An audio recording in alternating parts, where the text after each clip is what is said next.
Boa noite, irmãos. Vamos dar início à escola dominical de hoje, são 19 horas. Temos estudado o livro de Atos dos Apóstolos, nas últimas semanas. Então, nós aprendemos sobre a terceira viagem missionária, ok? Então, Paulo, a partir do capítulo 18, verso 23, Paulo dá início à terceira viagem missionária. Então ele sai daqui da cidade de Antioquia, ok? Ele atravessa as regiões da Galácia e da Frígia, essas regiões aqui. Ele visita novamente as igrejas desta região, ok? E ele vai diretamente para a cidade de Éfeso, ok? O capítulo 19 se passa todo na cidade de Éfeso, que foi a lição do último domingo, ok? Então, capítulo 20, que é o capítulo de hoje, Paulo começa a cumprir seus planos, que é de ir embora, né? Ele lá no capítulo 19, no verso 21, diz: cumpridas essas coisas, Paulo resolveu no seu espírito ir a Jerusalém, passando pela Macedônia e Acaia. Então, ele tinha planos, né? Ele tinha planos de ir para Jerusalém. Mas antes, ele queria ainda visitar as igrejas aqui da Macedônia, essa região aqui, e da Acaia, essa região aqui, tá? Então, hoje nós vamos para Atos capítulo 20, convido vocês para abrirem suas Bíblias comigo. Atos capítulo 20, vou fazer a leitura, ok?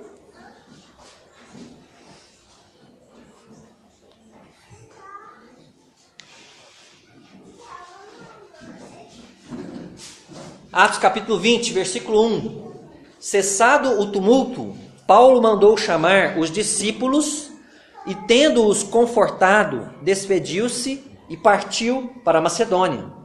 Havendo atravessado aquelas terras, fortalecendo os discípulos com muitas exortações, dirigiu-se para a Grécia, onde se demorou 3 meses.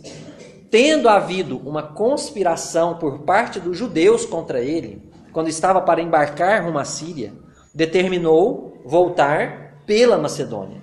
Acompanharam-no até a Ásia Sópatro de Bereia, filho de Pirro, Aristarco e Secundo de Tessalônica, Gaio de Derbe e Timóteo, bem como Tíquico e Trófimo da Ásia. Estes nos precederam, esperando-nos em Troade. Depois dos dias dos pães asmos, navegamos de Filipos, e em 5 dias fomos ter com eles naquele porto, onde passamos uma semana. No primeiro dia da semana, estando nós reunidos com o fim de partir o pão, Paulo, que devia seguir viagem no dia imediato, exortava-os e prolongou o discurso até a meia-noite. Havia muitas lâmpadas no cenáculo onde estávamos reunidos. Um jovem chamado Eutico, que estava sentado numa janela, adormecendo profundamente durante o prolongado discurso de Paulo, vencido pelo sono, caiu do 3º andar abaixo e foi levantado morto. Descendo, porém, Paulo inclinou-se sobre ele e, abraçando-o, disse: não vos perturbeis, que a vida nele está. Subindo de novo, partiu o pão e comeu, e ainda lhes falou largamente, até o romper da alva. E assim partiu. Então conduziram vivo o rapaz e sentiram-se grandemente confortados. Versículo 13. Nós, porém, prosseguindo, embarcamos e navegamos para Assos, onde devíamos receber Paulo, porque assim nos fora determinado, devendo ele ir por terra. Quando se reuniu conosco em Assos, recebemo-lo a bordo e fomos a Mitilene. Dali, navegando, no dia seguinte, passamos defronte de Quios. No dia imediato, tocamos em Samos. E um dia depois, chegamos a Mileto. Porque Paulo já havia determinado não aportar em Éfeso, não querendo demorar-se na Ásia, porquanto se apressava com o intuito de passar o dia de Pentecostes em Jerusalém, caso lhe fosse possível. Versículo 17. De Mileto, mandou a Éfeso chamar os presbíteros da igreja. E quando se encontraram com ele, disse-lhes: vós bem sabeis como foi que me conduzi entre vós em todo o tempo, desde o primeiro dia em que entrei na Ásia, servindo ao Senhor com toda a humildade, lágrimas e provações, que pelas ciladas dos judeus me sobrevieram, jamais deixando de vos anunciar coisa alguma proveitosa e de vô-la ensinar publicamente, e também de casa em casa, testificando tanto a judeus como a gregos o arrependimento para com Deus e a fé em nosso Senhor Jesus Cristo. E agora, constrangido em meu espírito, vou para Jerusalém, não sabendo o que ali me acontecerá, senão que o Espírito Santo, de cidade em cidade, me assegura que me esperam cadeias e tribulações. Porém, em nada considero a vida preciosa para mim mesmo, contanto que complete a minha carreira e o ministério que recebi do Senhor Jesus para testemunhar o evangelho da graça de Deus. Agora, eu sei que todos vós, em cujo meio passei, pregando o reino, não vereis mais o meu rosto.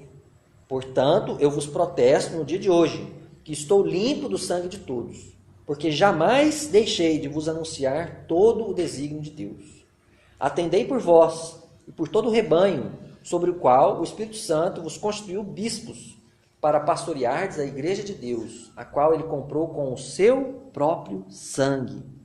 Eu sei que depois de minha partida, entre vós penetrarão lobos vorazes, que não pouparão o rebanho, e que, dentre vós mesmos, se levantarão homens falando coisas pervertidas, para arrastar os discípulos atrás deles. Portanto, vigiai, lembrando-vos de que por 3 anos, noite e dia, não cessei de admoestar com lágrimas a cada um.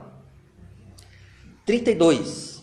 Agora, pois, encomendo-vos ao Senhor e à palavra da sua graça, que tem poder para vos edificar e dar herança entre todos os que são santificados. De ninguém cobicei prata, nem ouro, nem vestes. Vós mesmos sabeis que estas mãos serviram para o que me era necessário, a mim e aos que estavam comigo. Tenho-vos mostrado em tudo que, trabalhando assim, é mister socorrer os necessitados e recordar as palavras do próprio Senhor Jesus. Mas mais bem-aventurado é dar que receber. Tendo dito estas coisas, ajoelhando-se, orou com todos eles. Então houve grande pranto entre todos, e abraçando afetuosamente a Paulo, o beijavam, entristecidos, especialmente pela palavra que ele dissera, que não mais veriam o seu rosto, e acompanharam-no até o navio. Vamos fazer uma oração? Querido Deus, muito obrigado por esse texto que foi lido, porque é a tua palavra, Deus. Atos capítulo 20.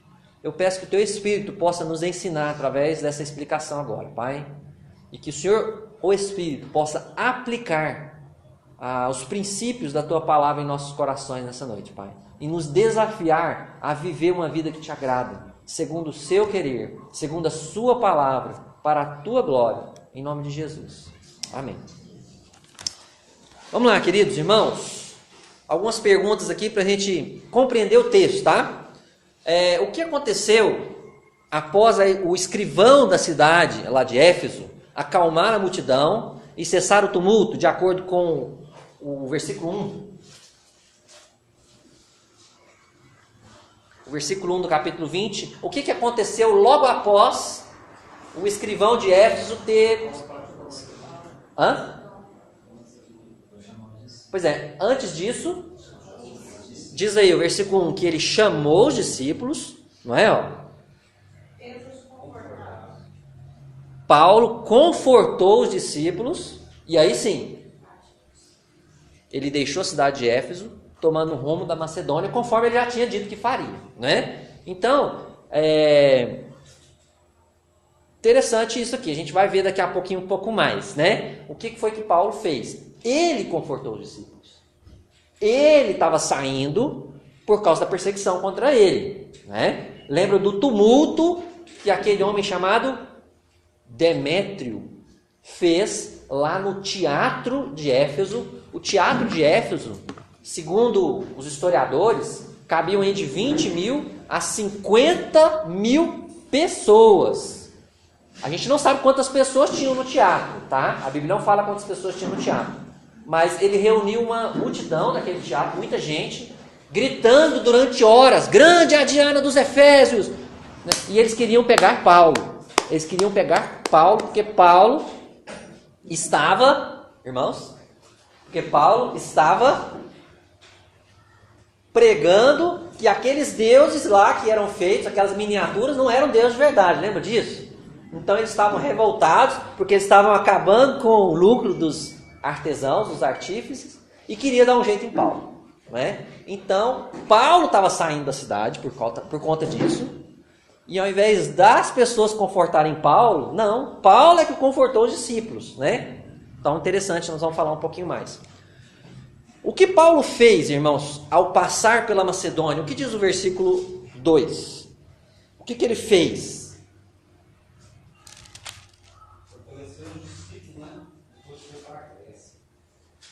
Fortaleceu os discípulos, diz aí o texto, com muitas exortações. Ele fortaleceu os discípulos com muitas exortações. Você vai notar que nesse texto, especialmente os versículos 1 a 12, Deus está falando aqui muito sobre conforto, consolo, exortação, encorajamento. Estas palavras se repetem nesses 12 versículos, tá? Então vamos lá. Primeira aplicação desse texto, tá? O consolo que vem de Deus, parte 1, tá? Diante do grande risco de morte, Paulo decide sair da cidade. Ele percebeu que era hora dele tirar o time de campo, tá? Paulo poderia estar de alguma forma preocupado com a sua integridade naquele momento, porque lembra que ele enfrentava os medos, ele apanhava, ele era chicoteado, ele era apedrejado, mas também ele sabia a hora de sair, de ir embora, de fugir. Ele fazia um balanceamento, né, desses perigos com a sua coragem. Né? Então, às vezes ele enfrentava os medos e às vezes ele percebia, olha, é hora de ir embora. Né? Então aqui ele percebeu, é hora de ir embora. E eu disse que a igreja também de Éfeso também podia estar preocupada com a vida de Paulo. Né? Tanto é que eles não deixaram Paulo se apresentar diante daquela multidão. Né? Então, Deus, ele usa, meus irmãos, diversas situações para trazer consolo ao seu povo. A primeira situação aqui que a gente aprende, que o texto mostra, né, é que Deus usa a vida dos seus servos para consolar as pessoas. Não é? O versículo 1 fala que Paulo, tendo-os confortado, né, se despediu e foi para Macedônia. O versículo 2 diz que ele atravessou aquelas terras, fortalecendo os discípulos com muitas exortações. Então Paulo, ele encorajava a fé das pessoas. Ele falava para as pessoas, olha, fiquem firmes, irmãos. A vida é assim mesmo, cheia de tribulações, mas Deus é fiel. Né? Ele vai nos dar vitória. Confie no Senhor. Né? Persevere no Senhor, não desanime, não desistam. Paulo encorajava a vida das pessoas, dos cristãos, da igreja. Então, não se deixe abater pelas provas. Confie em Deus. Confie em Deus. Busque em Deus forças para encorajar os seus irmãos na hora das provações. É o que Paulo fazia. Ele não se deixava abater pelas provações. Pelo contrário, ele fortalecia os irmãos na fé. Irmãos, a vida é assim mesmo. Cheia de dificuldades, cheia de provações. Nós que somos missionários, nós enfrentamos oposição daqueles que não querem ouvir o Evangelho, daqueles que são contra o Evangelho. Perseverem, não desistam, não desanimem. Então Paulo encorajava a fé daquelas pessoas. E eu digo para vocês, não se deixe abater pelas dificuldades. Quando você é recriminado por causa da sua fé, quando você é zombado, quando você sofre algum tipo de perseguição religiosa, não desanime. Né? Busque em Deus força para enfrentar essa situação. E não só para enfrentar, para encorajar os seus irmãos que passam por situações semelhantes. Ok? Então, Deus usa a vida dos seus servos para encorajar a igreja. Então, seja um servo que encoraje outras pessoas, que conforte, que console, que exorte outros irmãos. Ok? Segundo o versículo 21 do capítulo 19 e o versículo 3 do capítulo 20, quais eram os planos originais de Paulo? Eu já falei isso aqui no começo. Então, Paulo disse que ele ia para Jerusalém, mas que antes ele passaria pela Macedônia e pela Acaia. Então, quais eram os planos originais de Paulo após passar pela Macedônia e pela Acaia? Jerusalém. Então ele ia seguir o quê? Aquele mapinha que eu mostrei agora mesmo para vocês, né? Daqui a pouquinho eu vou mostrar outro mapa aqui. Então ele pretendia embarcar em direção a Jerusalém. Olha aqui, ó, ele estava em Éfeso. Então ele queria ir para Macedônia, como de fato ele foi. Depois ele queria ir para Acaia. E finalmente ele queria vir para Jerusalém, né? Essa região conhecida como Síria. Tá vendo aqui, ó? Síria, essa região aqui, tá? Ele ia embarcar para cá, né? Até chegar na cidade de Jerusalém, que ele queria chegar lá, como ele já havia adiantado. O que fez Paulo mudar seus planos? Porque ele acabou mudando um pouco os planos, não é? Queria participar da festa de Pentecoste. Pois é, mas ele tinha um esquema. O esquema dele era de Éfeso para Macedônia, de Macedônia para Acaia e de Acaia para Jerusalém. Mas a gente percebe que ele precisou dar uma volta. Por que ele mudou de plano? Versículo 3 fala isso. Hã? Uma conspiração. O que é isso? Uma perseguição. Uma perseguição, uma conspiração. Não é botim, né? É uma conspiração, uma perseguição. Eles conspiraram contra a vida de Paulo. Irmãos, o que é mais fácil pegar Paulo? Num navio, em alto mar, acabar com a vida dele, ou correndo pelas estradas? Um navio, muito mais fácil. Você vai fugir para onde? Vai pular no mar, né? É o único lugar que ele tem para fugir, né? Então Paulo falou, opa, mudança de planos, não é? Versículo 3, onde se demorou 3 meses. Tendo havido uma conspiração por parte dos judeus contra ele, quando estava para embarcar rumo à Síria, determinou voltar pela Macedônia, né? A gente vai ver daqui a pouco no mapa aqui o que foi que ele fez, tá? Então, o que fez ele mudar de planos? Ele soube de uma conspiração dos judeus contra ele, né? Ele soube de uma conspiração dos judeus contra ele. Então, é isso aqui, ó. Ele foi de Éfeso para a Macedônia. Da Macedônia ele veio para Acaia. Quando ele ia embarcar para Jerusalém, aqui para a região da Síria, ele teve que voltar pela Macedônia. E aí ele veio aqui na Ásia novamente. Ele foi até a cidade de Mileto. E dali sim ele embarcou para cá. Foi isso que ele fez. Ele teve que mudar um pouquinho os seus planos originais, né? Já eram os planos de Deus esse, né? Mas ele não sabia. Quem é que foi com Paulo até a Ásia? Vamos falar sobre nomes. Quem é que quer ter mais filhos, né? Vamos escolher uns nomes bonitos para os filhos, né? Tem muitos nomes aí bonitos. Vamos lá. Sópatro de Bereia, da cidade de Bereia. Próximo.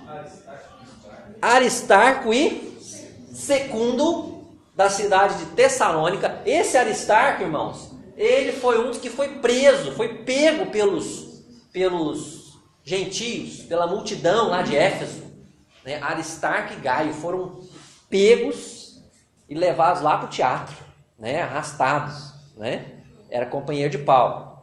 Quem mais? Gaio, da cidade de Derbe. Gaio, olha que nome bonito, né? Gaio, né? Quebra o galho, né? Próximo, Timóteo. A gente sabe que ele é da cidade de Listra, não está aí, mas a gente já sabe, que a gente já viu lá no capítulo 16, né? Quem mais? Hã? Tíquico, né? E Trófimo, na verdade é o Trófimo, tá errado ali, tá? Trófimo, a gente sabe que é de Éfeso, né? Que lá no capítulo 19... Aliás, lá no capítulo 21, versículo 29, fala que Trófimo era de Éfeso. Então, Tíquico e Trófimo, ambos da Ásia, daquela região da Ásia. Talvez os dois eram de Éfeso ou de alguma outra cidade próximas ali, né? Quem mais, irmãos? Hã? Por que Lucas? Como que você sabe que o Lucas está aí? Com qual? Alguém entendeu o que o Tiago falou aqui, gente? No 5 ele fala, e estes nos precederam. O que significa isso, Maurício?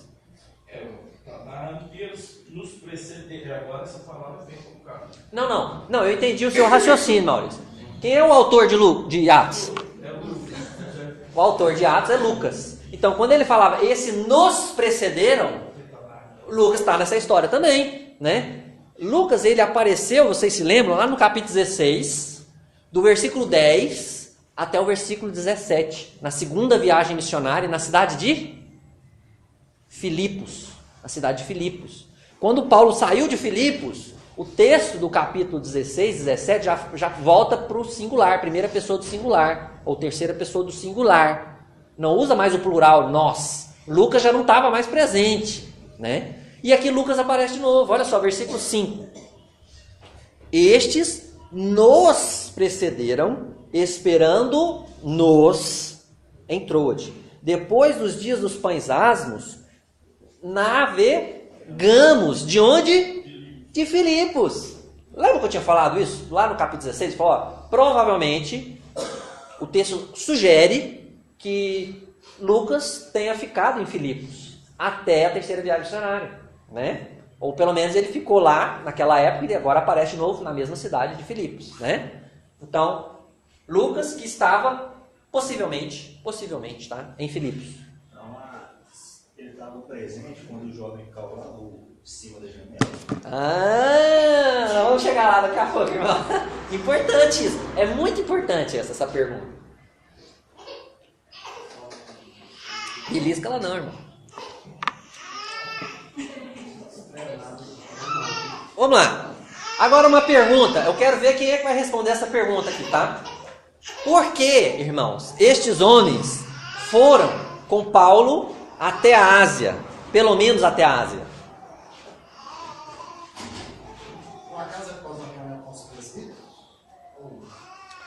Então, em primeiro lugar, o texto não fala por quê, né? Esse texto aqui, de Atos, certo?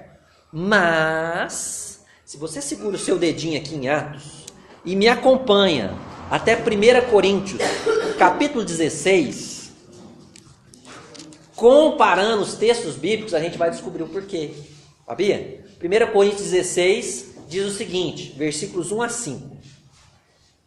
1 Coríntios 16, 1 a 5. Presta bastante atenção. Quanto à coleta para os santos, fazei vós também, como ordenei as igrejas da Galácia. Paulo está falando para os coríntios, que moravam na cidade de Corinto, lá na Acaia, na região da Grécia. Tá? Nesse momento, Paulo estava em Éfeso, escrevendo para a cidade de Corinto. Tá? Fazei também vós, versículo 2, no primeiro dia da semana, cada um de vós ponha de parte em casa, conforme a sua prosperidade, e vá juntando, para que se não façam coletas quando eu for. Quando eu tiver chegado lá em Corinto, né, enviarei com cartas para levarem as vossas dádivas a Jerusalém, aqueles que aprovardes. Então Paulo está falando o seguinte, presta atenção, vou resumir aqui. Eu estou em Éfeso, mas eu vou até vocês. Vão juntando a graninha aí para os irmãos pobres lá de Jerusalém, tá? Quando eu chegar, nós vamos pegar essa graninha, essa oferta, e vocês vão eleger pessoas que vão comigo, se vocês acharem necessário, né? Então, uma dica que 1 Coríntios dá é que estes homens que estavam com Paulo estavam junto com ele para levar a oferta até os crentes de Jerusalém. Pensa bem, ele ia recolher dinheiro de muitas igrejas diferentes. Paulo era um cara resguardado, esperto, inteligente. Ele falou, ó, pelo menos um de cada igreja aí para me acompanhar, para medida de segurança, para mostrar que esse dinheiro vai chegar lá em Jerusalém, né? E a gente sabe que Lucas e Trófimo estavam em Jerusalém. Pelo menos esses dois acompanhavam Paulo até Jerusalém, né? Depois eu vou mostrar por quê. E também Romanos, capítulo 15, versículo 25 diz assim, agora Romanos já foi escrito de Corinto. Paulo já tinha chegado em Corinto e escreveu para outra igreja, tá? Romanos 15, 25. Mas agora estou de partida para Jerusalém, a serviço dos santos, porque aprouve a Macedônia e a Acaia levantar uma coleta em benefício dos pobres, dentre os santos que vivem em Jerusalém. Então, resumindo aqui para a gente, irmão. Paulo tinha um objetivo antes de ir para Jerusalém. Por que Paulo foi para Macedônia e para Acaia? Por que ele não foi de Éfeso direto para Jerusalém? Porque ele queria levar uma oferta para os irmãos. E as igrejas estavam levantando essa oferta. Então ele passou nas igrejas da Macedônia e passou nas igrejas da Acaia para levantar essa oferta. E homens acompanharam Paulo até lá. Então por que esses homens foram com Paulo? Segundo 1 Coríntios e segundo Romanos, Paulo ordenou que homens fossem enviados pelas igrejas com as ofertas para os crentes pobres de Jerusalém. Então, um grupo acompanhou Paulo como medida de segurança pelo dinheiro, para que Paulo não fosse mal falado depois. Ok? Esse Paulo está levando a nossa grana. O que esse Paulo está fazendo com essa grana? Né? Importante demais lidar com dinheiro na igreja, irmãos. Tá? Essa é uma aplicação muito importante. Por isso que tem que ter mais pessoas mexendo com dinheiro na igreja. Pastor, de preferência, não põe a mão. Né? Não põe a mão, melhor. Beleza com isso? Vou chegar lá na sua pergunta daqui a pouco. Então, olha só. O consolo que vem de Deus, parte 2. Tá? Eu já disse que Deus usa situações diferentes para consolar a igreja. Ele usa a vida das pessoas. Deus usou Paulo para encorajar os irmãos de Éfeso, os irmãos da Macedônia. Irmãos, fiquem firmes. Mas Deus também usa os recursos dos irmãos. Deus usa os seus recursos, os meus recursos, para consolar, ajudar os irmãos que passam por dificuldades. Ok? Os crentes da Macedônia e da Acaia, eles ajudaram os crentes de Jerusalém. Né? Então, uma aplicação para a gente: não seja ganancioso, não seja mesquinho, egoísta. Né? Use os recursos que Deus te dá para consolar, para confortar, para encorajar seus irmãos em Cristo. Seus irmãos em Cristo. Não precisa falar na frente da igreja, não. Se você sabe que o irmão está passando dificuldade, vai lá e apoia esse irmão. Em secreto, em silêncio. Entendeu? Dá uma força. Às vezes, talvez você não pode dar dinheiro, mas você pode ensinar uma profissão. Já parou para pensar nisso? Você pode ensinar uma profissão para essa pessoa. Você pode ensinar ele a ser mecânico. Pensou, Dede? Aprendiz de mecânico. Você pode ensinar ele a ser vidraceiro. Você pode ensinar ele a ser... Como é que fala? Torneiro. O que você faz, mano? Manicure? Você mexe com aço inox lá, né? Pode ensinar a ser vendedor. Pode ensinar a ser várias coisas. Né? Você pode ajudar pessoas. Né? Importante isso. O que Paulo fez com os discípulos lá em Troade? Então eles chegaram, se reuniram em Troade. O que Paulo fez?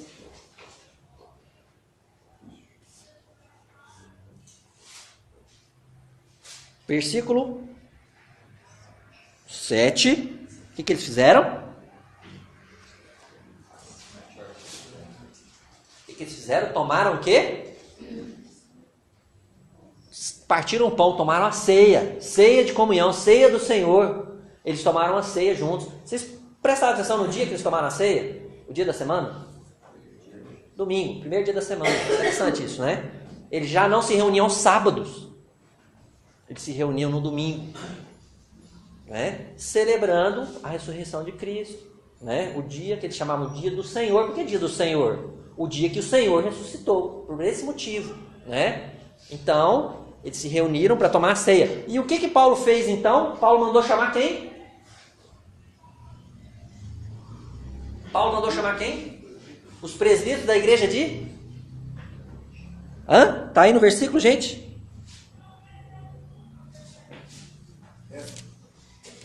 Versículo... Cadê? Perdi.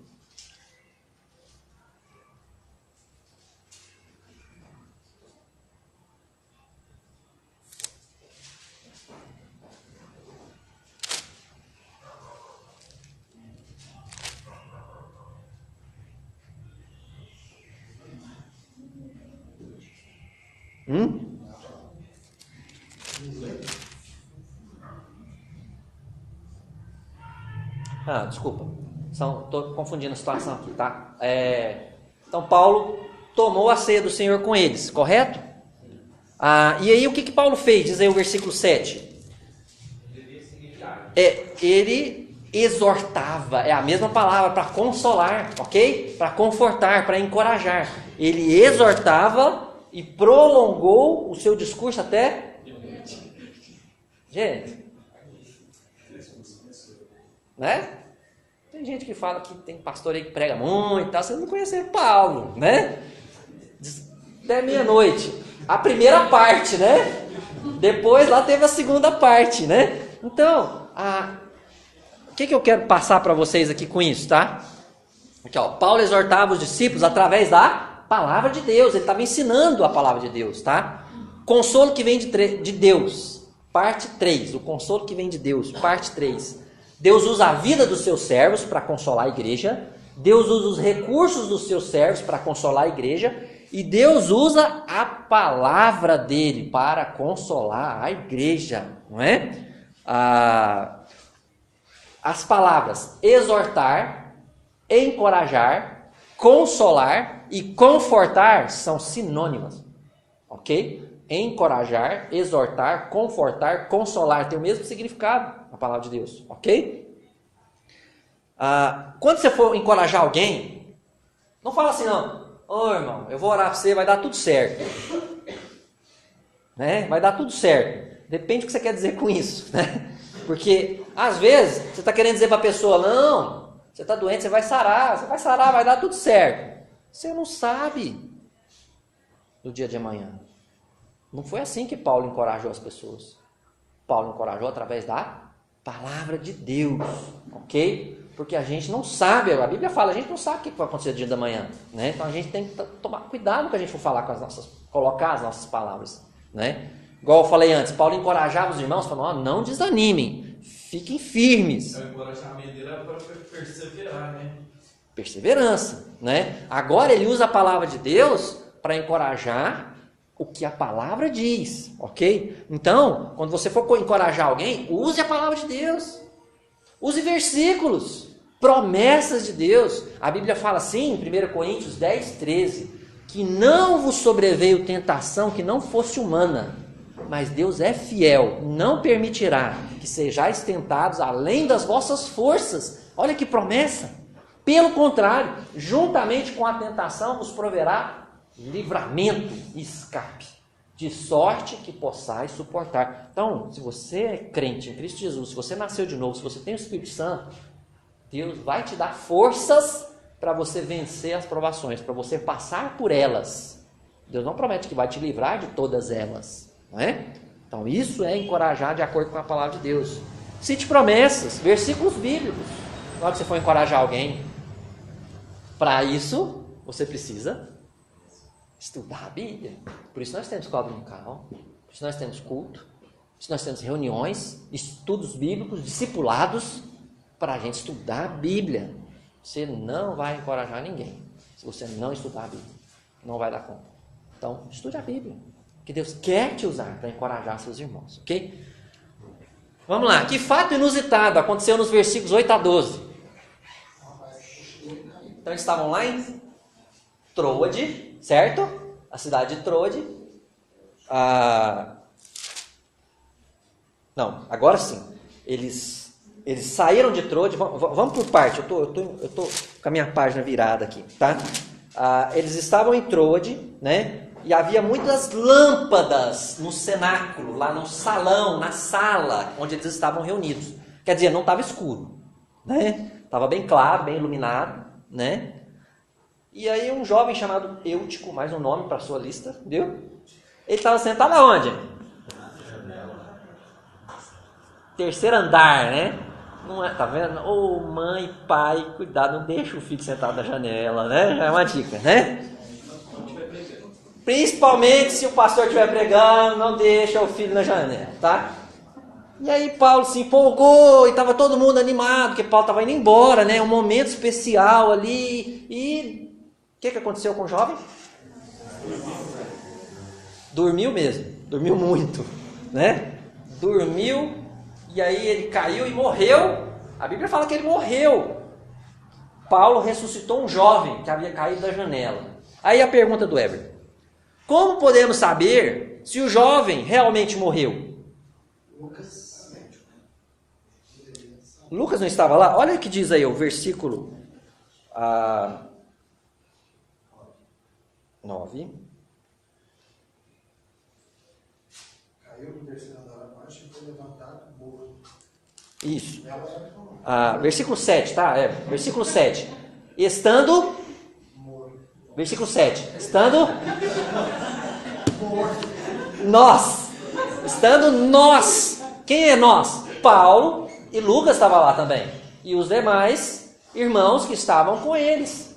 Então Lucas estava presente? Estava. Lucas era o quê? Médico.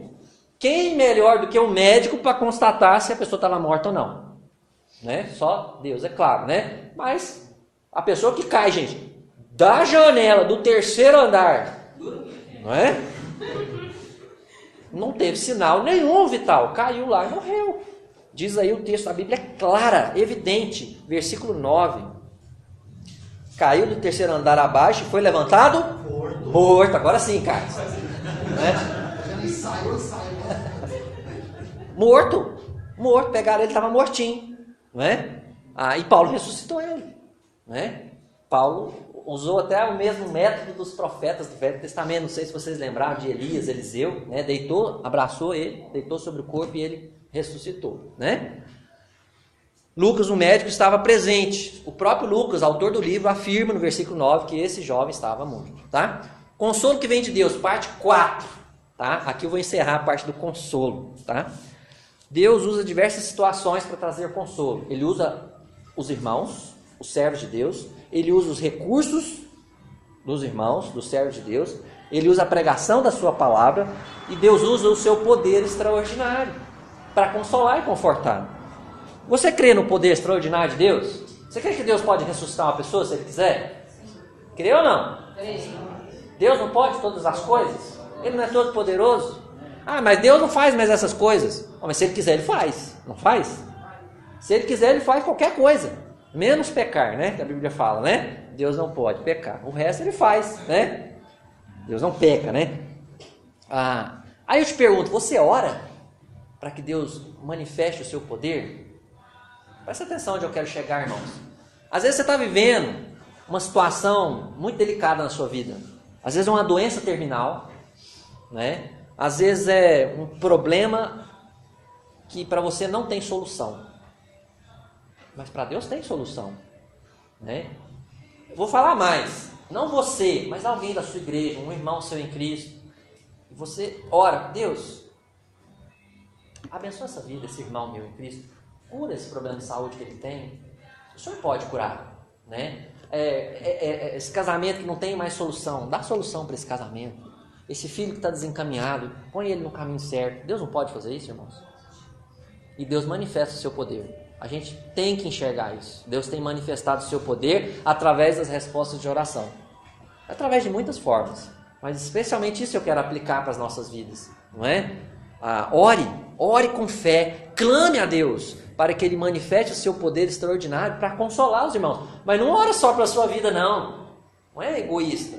Aqui você está pedindo para Deus consolar, confortar, encorajar a vida dos outros irmãos através de alguma coisa que você não pode fazer, que ninguém pode fazer, mas Deus pode fazer. Deus, essa situação na vida desse irmão aí, já tentamos tudo, só o Senhor. Ore, Deus pode fazer, né? Amém? Amém ou não? Deus pode ou não pode? Pode. Se Ele quiser, Ele faz. Então vamos lá, irmãos. Essa parte era maior. Tem mais um pouquinho para falar agora, tá? Versículo 17 agora. Ninguém está na janela. Tem ninguém na janela não, né? Pode seguir. O mapa mostra o caminho que Paulo percorreu. Ele estava em Troade, e aí ele passou por algumas cidades, Assos, Mitilene, Quios, uma ilha chamada Samos, até a cidade de Mileto. Então foi ali na cidade de Mileto, desculpa, Warley, eu errei, confundi lá, tá? Que ele mandou chamar os presbíteros da cidade de Éfeso, tá? Fica mais ou menos 50 quilômetros de Mileto, tá? E aí dos versículos 17 até o fim, Paulo ele dá esse discurso para a igreja para os presbíteros da igreja de Éfeso. Era um discurso especialmente para eles, tá? E aí ele começa dizendo como que foi o procedimento dele quando ele estava em Éfeso. Diz aí o texto que ele, versículo 18, ele, morto não,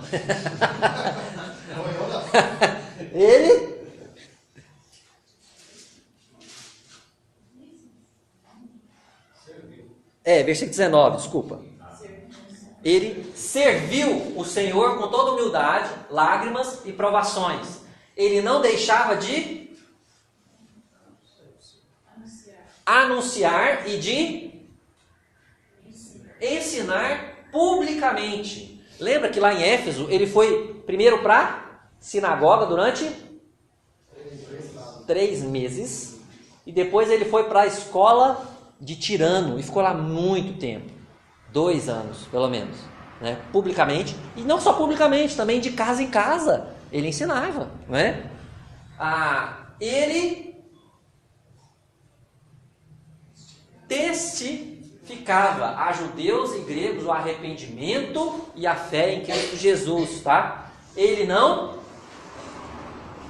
Essa aqui já é outra pergunta. Opa, vamos lá. Qual era a perspectiva da vida de Paulo, de acordo com os versículos 22 a 27? O que diz o versículo 22? Vou para Jerusalém, não sabendo. Paulo não sabia, irmãos, o que aconteceria com ele em Jerusalém. Ele não sabia, né? Mas o que ele sabia? Ele sabia que em cada cidade ele sofreria com cadeias e tribulações. Isso aí está no versículo 23, tá? Então ele sabia, porque isso já tinha sido a experiência de vida dele. Em Derbe, em Listra, em Icônio, em Antioquia, em Éfeso, não é? Em Filipos, em Tessalônica, em Bereia. Ele foi perseguido. Em Corinto, né? Ele foi perseguido. Em alguns lugares ele foi preso, outros ele foi maltratado, né? O que realmente importava para Paulo era 24. Completar a sua carreira, ou seja,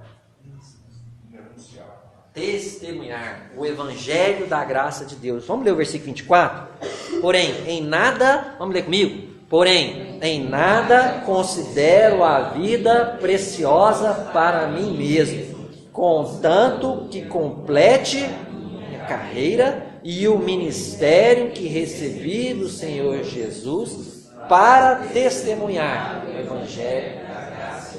Que lindo isso, hein? Que maravilha isso, hein? Então, o que realmente importa nessa vida?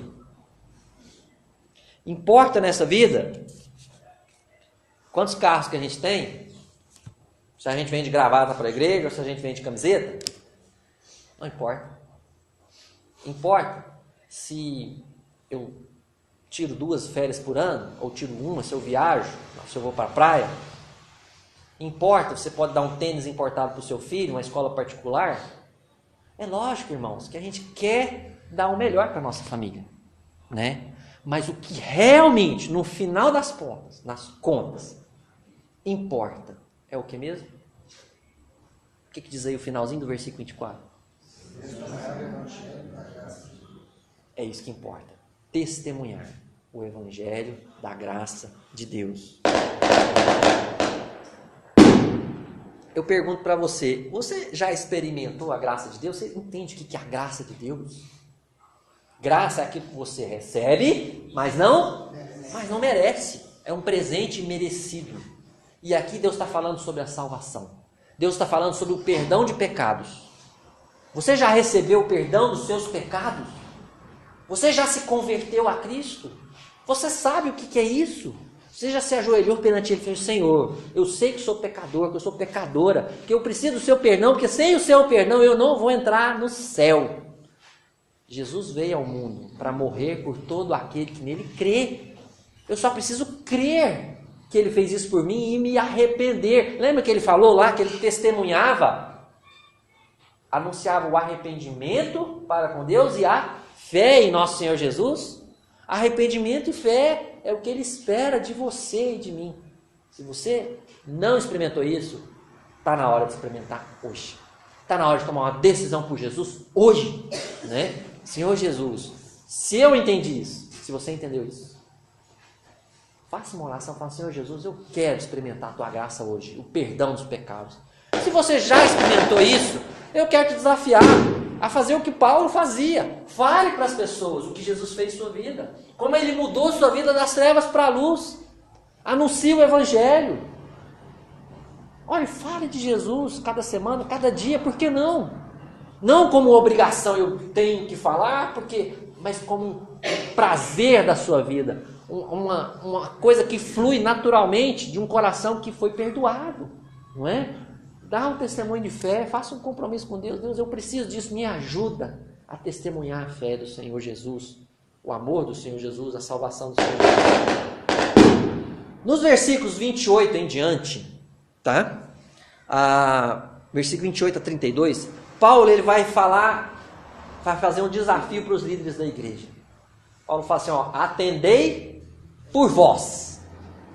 Paulo fala diretamente com eles. Cuidem de vocês mesmos em primeiro lugar, não é? Do seu relacionamento com Deus, do seu caráter, né? De como você se relaciona com Deus dentro da sua casa, com a sua família, aonde quer que você vá. Cuide da sua vida espiritual. Depois ele fala, atendei por vós e por todo o... Olha, você que é um líder, Paulo falando para aqueles líderes, cuide da sua vida e cuide da vida das ovelhas que Deus colocou sob os seus cuidados, não é? Cuide do relacionamento delas com Deus, estimule essas ovelhas nos seus relacionamentos com Deus. E aí no final, versículo 29 e 30, Paulo fala de dois perigos, dos ataques externos, porque ele diz que eu sei que depois da minha partida, versículo 29, entre vós penetrarão lobos vorazes. Então Paulo está falando, depois que eu sair, vão entrar na cidade, na igreja. O lobo não é um animal de verdade, não. Está falando de pessoas que queriam matar a fé da igreja. Diz aí que eles não pouparão o rebanho. Queriam levar aquelas pessoas a desviar dos ensinos que Paulo já tinha instituído naquela igreja. O ensino da palavra de Deus. Versículo 30 diz, e que dentre vós mesmos se levantarão homens falando coisas pervertidas. Ataques internos. Então, depois que eu sair, vocês vão passar por ataques externos e ataques internos. Então, vocês que são líderes. Versículo 31 diz, vigiai. Cuidem de vocês em primeiro lugar e das ovelhas. Porque tribulações vão surgir, vão continuar, né? Então, líderes precisam estar atentos. Eu quero falar com líderes aqui, tá? Atente para a sua própria vida com Deus, o seu caráter, sua vida espiritual, acima de todas as coisas. Atente para a vida das ovelhas que Deus colocou aos seus cuidados, ok? Vigie contra ataques internos e externos. E vou falar para a igreja, tá? Ore pela vida dos seus presbíteros, pela vida dos seus líderes. Eles não são seus inimigos, né? Eles não estão aqui só para a assembleia, para fazer propostas difíceis de serem aceitas, né? Não. Eles estão aqui para vigiar, para proteger o rebanho. Então, ore por eles, pela vida espiritual deles, pela família de cada um deles. No finalzinho, então, dos versículos 36 a 38, Paulo ele tem aquela despedida afetuosa, né? Eles se abraçam, se beijam, né? Então, vamos encerrar aqui. Conclusões e aplicações, né? O que a gente pode aprender hoje? Em primeiro lugar, Deus usa diversas situações para trazer consolo ao seu povo. Primeiro, Deus usa a vida dos seus servos, né? Deus usou Paulo naquelas vidas, né? A vida dos efésios, na vida dos macedônios. Ele encorajava as pessoas. Não desanimem, sejam fiéis, né? Então eu quero desafiar você. Deus quer usar a sua vida para encorajar os seus irmãos. Encoraje os seus irmãos. De forma pessoal, de forma íntima, particular, né? Deus também usa recursos dos seus servos. Então, mais uma vez, não seja ganancioso. Irmão, se você tem tido recursos, é porque Deus tem te dado um emprego, Deus tem te dado saúde, Deus tem providenciado. Se você tem tido mais do que você precisa, é porque Deus tem provido isso. Então, partilhe o que você tem, né? A gente teve uma arrecadação bem bacana para missões, né, Carlos? Há uns 2 meses. Glória a Deus por isso. Continue usando para a glória de Deus seus recursos, ok? Para a sua igreja local crescer, ampliar. Nós temos projetos aqui para essa igreja, né? Deus usa a pregação da sua palavra para consolar, para encorajar, né? Use a palavra de Deus para encorajar seus irmãos. Cite versículos, promessas bíblicas. E Deus usa o seu poder extraordinário. Deus usou Paulo para ressuscitar aquele jovem que tinha caído morto. Caído morto, não, caído e morrido, né? Deus pode fazer milagres. Ore para aqueles irmãos que estão numa situação difícil, né? Que estão às vezes até desenganados dos médicos. Deus pode, se Ele quiser, abençoar situações, igual eu disse, um casamento, um filho, né? Um pai que está, sei lá, no alcoolismo, uma vida perdida, né? Deus pode fazer extraordinário, se Ele quiser, né? Ore por isso, ore com fé, para que Deus manifeste a sua graça para consolar. Segunda aplicação, o que realmente importa na vida é testemunhar o Evangelho da graça. Então, se você já experimentou a graça, testemunhe da graça. Se você não experimentou, não perca tempo. Abra seu coração para Jesus. Conheça mais desse Jesus. Eu estou disposto a estudar a Bíblia com você, a falar para você o que Jesus quer de você. Terceira e última aplicação, líderes devem estar atentos. Então, atente-se para a sua vida, própria vida, atente-se para a vida das suas ovelhas. Igreja, ore pelos seus presbíteros, ok? É isso aí, vamos orar. Querido Deus, obrigado por Atos 20. Desafia a nossa vida, Pai, essa semana, através desse texto. Desafia a tua igreja, Deus, para aquilo que realmente importa nessa vida. Em nome de Jesus.